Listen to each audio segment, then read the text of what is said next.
Et à nouveau une très belle histoire. Le questionnement. Le professeur et sa soif de réponse. Celui qui se laisse envahir de questions se perd dans la jungle de la philosophie. Laissez les questions aller et venir. Observez la foule de questions de la même façon que vous observez les passants dans la rue, sans aucune interférence, avec détachement, en vous tenant éloigné. Et plus la distance est grande, mieux c'est. Parce que de cet espacement, la réponse surgira. Un professeur de philosophie se rendit chez Nan Hin, un maître zen, pour l'interroger sur Dieu, le nirvana, la méditation et beaucoup d'autres choses.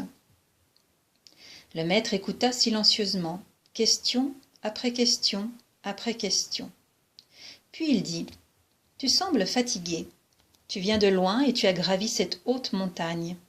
Laisse-moi d'abord te servir du thé. » Le maître zen prépara le thé. Le professeur attendait, bouillonnant de questions.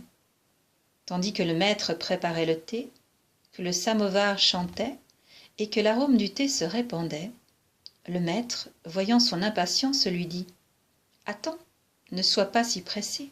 Qui sait ? La réponse à tes questions peut surgir en buvant le thé, ou même avant cela. » Le professeur se sentait perdu. Il pensait : tout ce voyage a été inutile, cet homme semble fou. Comment mes questions sur Dieu peuvent-elles se résoudre en buvant du thé ? Cela n'a rien à voir. Mieux vaut partir d'ici au plus vite. Mais il se sentait également fatigué, et prendre une tasse de thé avant de redescendre de la montagne lui ferait du bien. Le maître apporta la théière, versa le thé dans la tasse, sans s'arrêter.